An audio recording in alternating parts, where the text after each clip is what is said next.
여러분 안녕히 주무셨습니까? 참 좋은 아침입니다. 우리 2014년 4월 11일 금요일 말씀으로 드린 오늘의 번제 함께 합니다.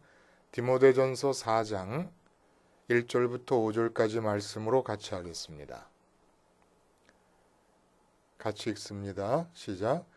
그러나 성령이 밝히 말씀하시기를 후일에 어떤 사람들이 믿음에서 떠나 미혹하는 영과 귀신의 가르침을 따르리라 하셨으니 자기 양심이 화인을 맞아서 외식함으로 거짓말하는 자들이라. 혼인을 금하고 어떤 음식물은 먹지 말라고 할 터이나 음식물은 하나님이 지으신 바니 믿는 자들과 진리를 아는 자들이 감사함으로 받을 것이니라. 하나님께서 지으신 모든 것이 선함에 감사함으로 받으면 버릴 것이 없나니 하나님의 말씀과 기도로 거룩하여 지민이라. 오늘 우리가 함께 읽은 말씀 중심으로 화인 맞기에 좋도록 준비된 양심이라는 제목의 하나님 말씀 증거합니다. 화인 맞기에 좋도록 준비된 양심.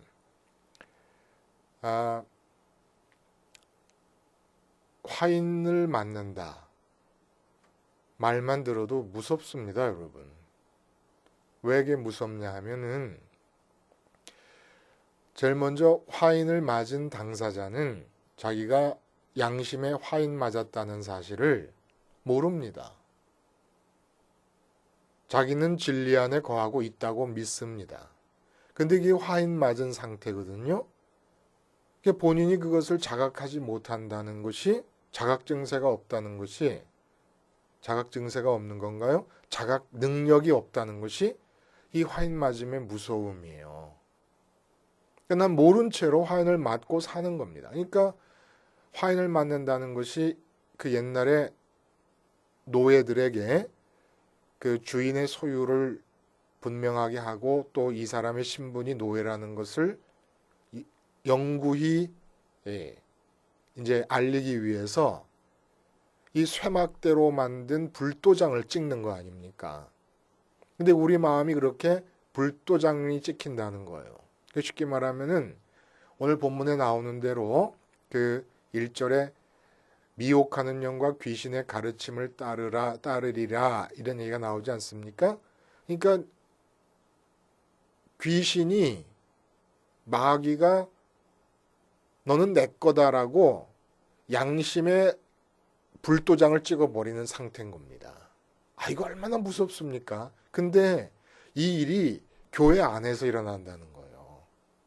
교인들에게 있을 수 있다는, 일어난다. 물론 교회 밖에 있는 사람들에게는 이미 미혹하는 영과 귀신의 가르침이 주어지고 있고 그걸 따라 살고 있습니다. 근데 이제 그 중에서도 하나님이 선택한 백성들이 있기 때문에 화인을 맞은 양심이라고 말할 수는 없는 거예요. 멸망의 길을 가고는 있지만, 근데 교회 안에 들어왔는데 하나님의 이름을 부르고 예수님을 믿는다고 하는데 전혀 아닌 믿음의 길을 걷지 않는 경우에는 이건 뭐 방법이 없지 않습니까? 안 믿고 있는 사람들한테는 예수님을 전해보면은 그 사람이 이제 믿는 사람의 반열에 낄 수가 있지만 믿는 사람의 반열에 끼었다고 본인도 믿고 다른 사람 보기에도 그런 사람인데 마귀를 따르고 있고 귀신을 쫓아가고 있는 거예요.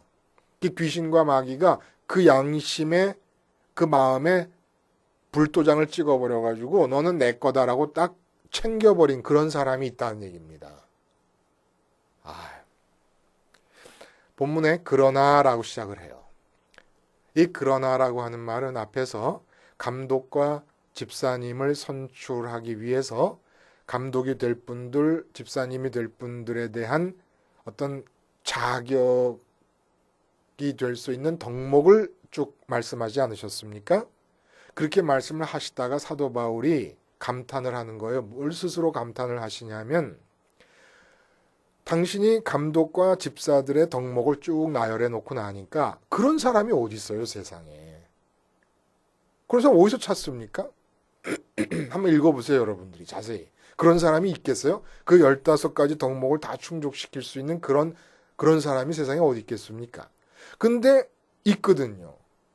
있을 수 있고 그런 사람이 만나질 수 있다는 거예요. 어디서? 교회 안에서. 교회가 도대체 뭐길래? 경건의 비밀을 따르는 자들의 모임이라는 겁니다. 경건의 비밀이라는 게 뭡니까? 예수님께서 인간으로 이 세상에 오셨다. 이것도 비밀이에요. 하나님이신 분이 이 땅에 오셨다. 그래서 그분 안에서 하늘과 땅이 만나고 있습니다. 그리고 그분이 승천하셨어요. 죽으시고 승천하셨다는 게 이게 비밀인데 예수님에게 마음을 드리게 될 경우에 이게 믿음 아닙니까? 마음 심장을 이식하는 게 믿음인데 예수님께 마음을 드리게 될 경우 어떤 일이 일어나느냐? 마음이 이 세상에 대해서 죽어요. 그리고 승천하신 주님 따라서 하늘을 올라갑니다. 지금 이 자리에서 일어나는 일인 거예요. 이게 다 비밀이라는 겁니다. 경건의 비밀. 이렇게 돼가지고 계속해서 마음이 이 세상에 대해서 살아나려고 할 때마다 십자가를 기억하는 모든 자들에게 마음이 이 세상에 죽으면서 승천하신 주님 따라 마음이 올라가 하나님 앞에 머물게 될 때에 마음이 거기 항상 머물고 있으면서 이 세상에 나타나는 덕목들이 그렇게 15가지, 7가지, 집사님들의 7가지 덕목으로 나타날 수가 있다는 얘기입니다. 그러니까 교회 안에서 감독과 집사를 뽑는다는 것은 요즘처럼 당회에서 무슨 장로님들이 부서마다 다 맡아가지고 결제하는 자들을 뽑은 게 아닙니다. 교회를 경영하는 이사회 회원으로 뽑은 게 아닙니다. 감독과 집사는 교회 안에서 기능을 수행하는 자들임이 분명하지만 그보다 앞서 더 중요하고 궁극적인 의미는 어디에 있느냐? 끊임없이 선한 싸움을 하면 끊임없이 내 마음과 하나님과의 거리, 간격을 제거하기 위해서 주님의 십자가를 생활화하는 성원한 싸움을 하게 되면 바로 감독님과 집사님과 같은 변화가 우리에게도 일어난다라고 하는 복음의 능력에 대한 복음이 인격에 대해 영향력을 미치는 그 능력의 산 증인들로서 세우는 겁니다. 이들을 봐라. 너희와 똑같은 사람들이었다. 그러나 선한 싸움을 계속해 나갈 때 십자가를 생활화함으로써 마음과 하나님과의 간격을 계속해서 제거하는 것을 일로 삼고 살 때에 15가지의 덕목, 7가지의 덕목을 원래 그랬던 사람인 것처럼 저렇게 인격 속에 지닐 수 있는 저런 자들로의 변화가 가능하다라고 하는 산 증거들이라는 얘기입니다. 그래서 교회는 그걸 향해 나가는 거예요. 모두가 다 선한 싸움을 향해서 나도 감독님처럼 돼야지, 나도 집사님처럼 돼야지, 저렇게 15가지 덕목, 7가지 덕목도 충족시킬 수 있는 사람이 될 수 있다. 뭐 하면? 간단한 게 대단한 명상과 수련을 하라는 얘기가 아니고 대단한 극기를 하라는 것도 아닙니다. 십자가를 붙잡고 고백하라는 거예요. 주님의 그 죽음이 나의 죽음이라고 하는 그것을. 그러면 내 마음은 성령님에 의해서 약속에 의해서 하늘로 올라가고 하나님과 만나면서 그런 덕목이 나타난다는 겁니다. 그러나 이게 교회인데 이런 사람들의 모임, 선한 싸움을 해나가는 이스라엘 사람들의 모임이 교회인데 후일이라는 거는 이제 교회가 안정된 상태로 접어들 때가 올 것이다 라는 얘기예요.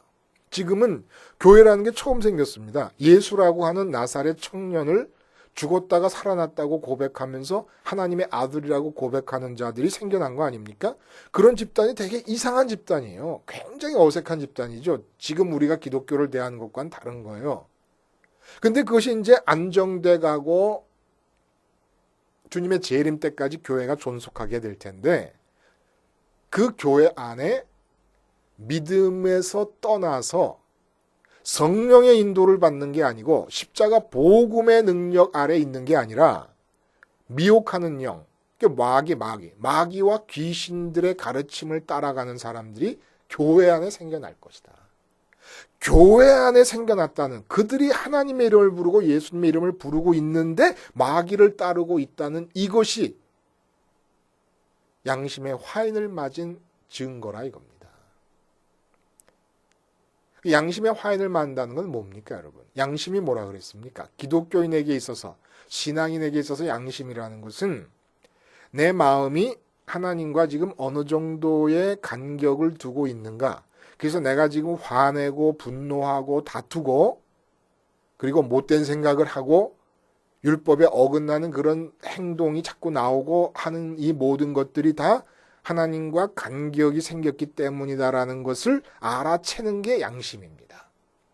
근데 이 양심이 화인을 맞아버렸어요. 화인을 맞았다는 게 뭐라고요? 귀신의 소유로 불도장이 찍혀버렸습니다. 귀신의 소유가 됐다는 것은 이제 더 이상 하나님과 내 마음, 영이신 보이지도 않고 만져지지도 않는 그 하나님과 내 마음과의 간격을 문제시하지 않는 그런 마음이 되어버렸다는 겁니다.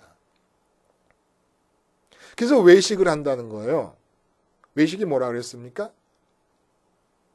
입으로는 하나님의 이름을 부르는데 마음으로 진짜 좋아하는 건 다른 것을 좋아하는 겁니다. 이게 가장 큰 죄인 거예요. 그리고 하마르티아 죄, 빗나간다 그러는 거, 빗나간다는 뜻 아닙니까? 이게 빗나간 거예요. 입으로 하나님을 일단 부르기 시작했으면 운명적으로 도저히 피할 수 없게 우리에게 주어지는 요청은 우리 마음에 하나님을 좋아해야 된다는 겁니다. 그러니까 우리가 그렇게 해야 되는데 우리 입으로 하나님을 부르면 하나님을 제일 좋아해야 되는데 그렇지 않고 있는 내 마음을 볼 수 있는 게 양심이거든요. 내가 아직도 돈을 좋아하고 있구나. 그럴 수 있는 거예요. 왜냐하면 죄성이라는 게 하루아침에 없어지는 게 아니니까 죽을 때까지 육신을 입고 있는 한 죄성은 살아서 역사할 것이기 때문에 내가 입으로 하나님을 찾고 주님을 부르고 있지만 그러나 마음이 자꾸 돈을 좋아해가지고 돈이 없으면 걱정이 되고 돈이 있으면 만족해지고 돈이 조금 더 들어오면 안정감을 느끼고 하나님이 살아계셔서 안정감을 느껴야지 왜 돈 때문에 안정감을 느끼나 라고 나를 볼 수 있는 양심이 있어야 되는데 아예 이제는 양심이 사라져버려가지고 어떤 상태가 됐냐? 내가 돈 벌어야지. 내가 누구보다도 김집사보다 돈 많이 벌고 최권사님보다 돈을 많이 벌어야지. 그러기 위해서 열심히 기도해야 되겠다. 이렇게 돼버린 겁니다. 돈을 좋아해가지고 돈 벌어야지 하고 이를 악물고 있는데 그리고 하나님께 나와서 하나님의 이름을 부르며 기도하고 있는데 이 상태가 지금 얼마나 극악한 죄의 상태인 것을 모르는 거예요. 이제는 마음 놓고 하나님 이외의 것들을 마음 안으로 들여놓고 그걸 좋아하고 그것을 현실로 이루기 위해서 하나님의 이름을 끌어들이고 예수님의 이름을 끌어들이면서 살면서도 그게 얼마나 큰 죄인지를 모르는 상태가 돼버린 것, 이게 바로 화인 맞은 양심이라는 겁니다. 분명히 말합니다. 잘못은 있을 수 있습니다. 잘못은 있을 수 있지만 그 잘못을 볼 수 없는 거예요. 그리고 잘못은 전부 도덕적인 행동의 차원으로만 밀어놓습니다. 율법을 어긴 것들, 그런 것만 잘못이라고 생각을 하는 거예요. 그래가지고 나라를 위한다, 가정을 위한다, 자식들을 위한다, 사업을 위한다, 이런 모든 것들은 다 괜찮은 건 줄 알고 하나님의 이름을 부르면서 마음 놓고 하나님 말고 더 앞서서 좋아하는 것들을 담고 그것을 위해 매진해 나가는 겁니다.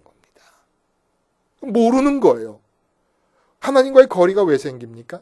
좋아하는 게 있기 때문에. 하나님 말고 다른 걸 좋아할 때 마음으로부터 하나님이 멀어지는 거거든요. 근데 오늘은 어떻게 나타나냐면 혼인을 금하고 음식물을 먹지 마라 할 터이나 라고 해요. 그러니까 금욕주의의 예를 듭니다. 화인 맞은 양심, 하나님과의 거리를 측정하려고 하는 기능을 상실해버린 마음, 이 마음에서 나타나는 행동의 여러 가지 예가 있는데 하나의 금욕주의로 나타나요. 금욕주의의 정체가 뭡니까? 우리가 그랬잖아요. 하나님 말고 다른 걸 좋아하기 때문에 거리가 생긴다. 그럼 금욕주의는 뭘 좋아하는 겁니까? 자기 자신을 좋아하는 것이고 자기 자신의 행위를 좋아하는 겁니다. 무슨 얘기냐? 우리가 공짜로 사는 것도 아무나 사는 게 아니라는 얘기예요. 에덴에서 아담이 처음에 삶의 터전을 얻을 때 자기의 행위를 통하고 노력과 수고를 통해서 에덴 동산을 기쁨의 동산, 기쁨으로 살 수 있는 삶의 여건을 얻은 게 아닙니다. 그냥 주어진 거예요. 근데 타락하면서 어떻게 됐느냐 하면 내가 얼굴에 땀을 흘리고 먹는 것을 좋아하게 됩니다. 그게 내가 의롭다고 느끼는 거예요. 내가 행동하고 내가 수고한 만큼 내가 먹는다. 이런 생각 자체가. 이게 의롭다고 느끼는 거예요. 그래서 내 행위에 의미를 부여합니다. 내 행위를 존중합니다. 그래서 하나님을 믿는 사람이 내 행위를 통해서 내가 이렇게 충성하면 하나님의 축복에 도달할 것이다. 내가 이렇게 헌금을 많이 하면 하나님께서 물질적인 축복을 더 주실 것이다. 하나님의 축복과 하나님의 마음에 도달하기 위해서 내가 행위를 하려고 합니다. 그리고 행위를 하라고 가르칩니다. 이게 바로 화인 맞은 양심이라는 거예요. 금욕주의가 왜 금욕주의가 돼요? 내 행위를 존중하기 때문에 그래요. 근데 우리가 하나님께 도달해서 의롭게 되는 것은, 의롭다 인정받는 것은 행동 하나, 손가락 하나 까딱하기 전에 마음으로 주님의 십자가와 연합해서 주님이 죽으시고 부활하시고 승천하신 그 길을 따라감으로써 하나님께 갈 수 있는 것이지, 이 육체를 가지고 무슨 행동을 함으로 갈 수 있는 게 아니거든요.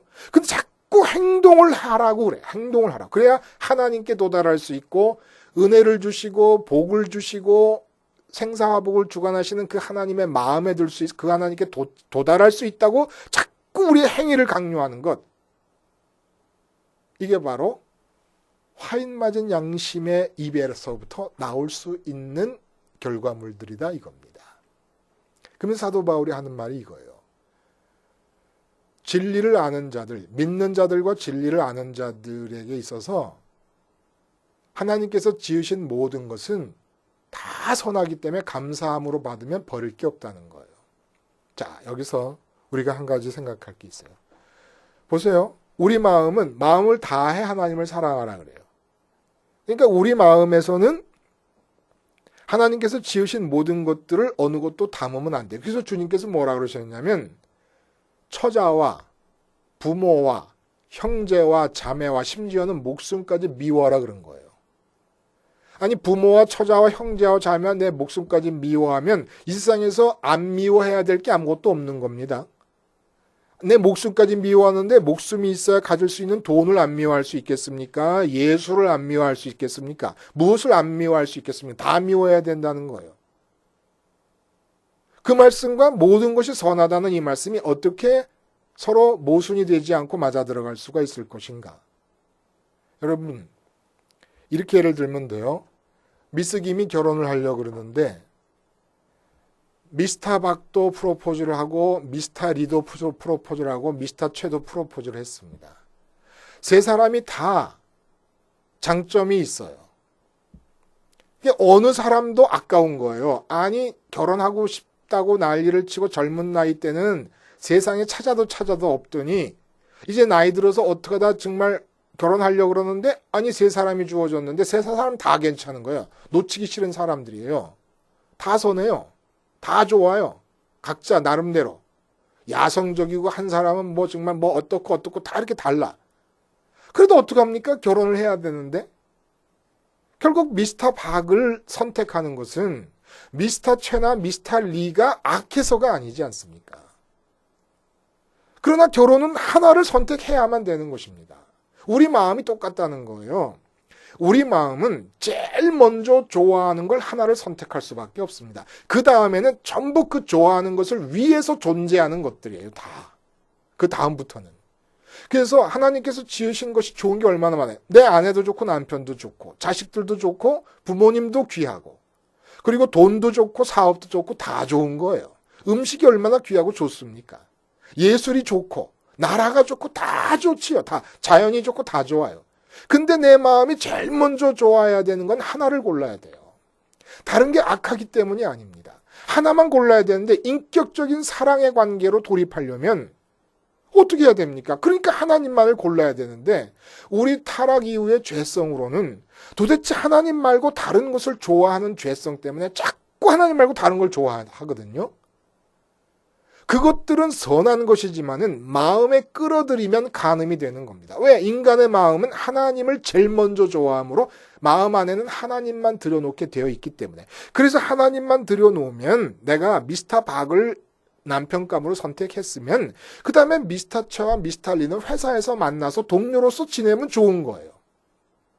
근데 미스터 박을 결혼하겠다고 마음을 먹으면서 결혼하겠다고 서약을 해놓고는 그 자꾸 미스터 박하고 미스터 최하고 미스터 리한테도 같은 사랑을 준다 그러면 이건 악한 일이 돼버리는 겁니다. 이제는. 그리고 미스터 최와 미스터 리도 그 사람들이 그냥 동료로서 지내면 선할 수 있는 존재들인데 남편의 입장에서 남편에게 주어야 될 사랑을 요구하고 마치 자기 아내에게 주는 마음처럼 그런 마음을 주기 시작한다 그러면 이제부터는 이건 악하고 부패하고 더러운 일이 돼버린다는 거예요.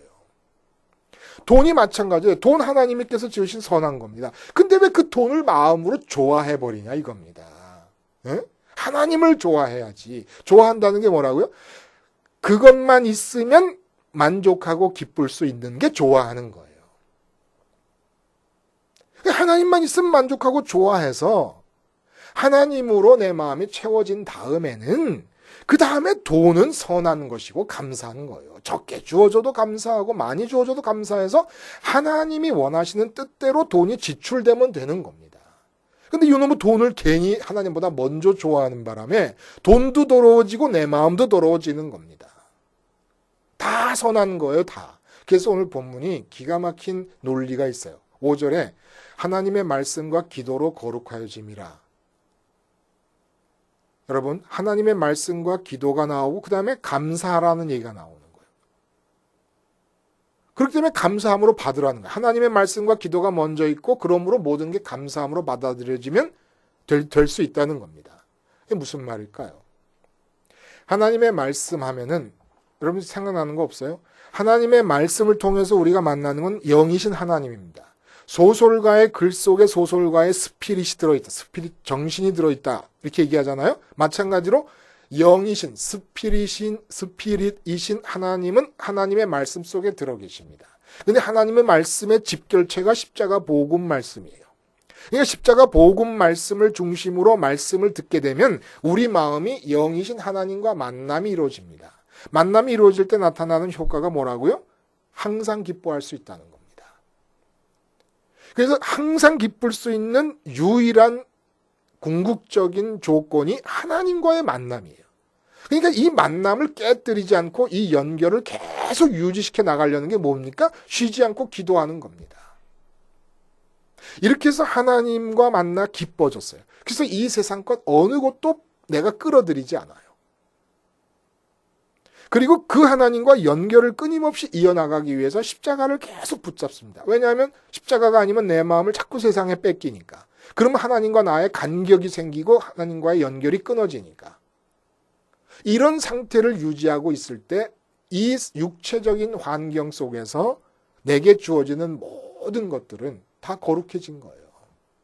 내가 마음으로 하나님보다 먼저 끌어들이면 더러워졌던 것들이 하나님을 먼저 모시고 내가 충분히 하나님으로 만족하고 기쁘게 되니까 내게 주어져 있는 게 자식도 거룩하고 돈도 거룩하고 재산도 거룩하고 다 거룩한 거예요. 이제 그 거룩한 것이라고 하는 의미는 뭡니까? 하나님의 뜻을 위해서 준비되어진 상태가 된다 이겁니다. 오늘 말씀의 결론. 우리 마음이 우리의 인격적인 자발성에 의해서 십자가로 화인을 찍어버립니다. 우리 마음에다가. 그러면 마귀가 자기의 소유라고 우리 양심을 불도장을 찍어서 자기 소유로 만드는 일이 불가능해진다는 거예요.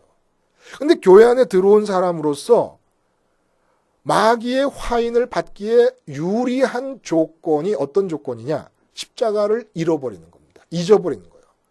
삶에 나가서 십자가를 생활화하지 못하는 겁니다.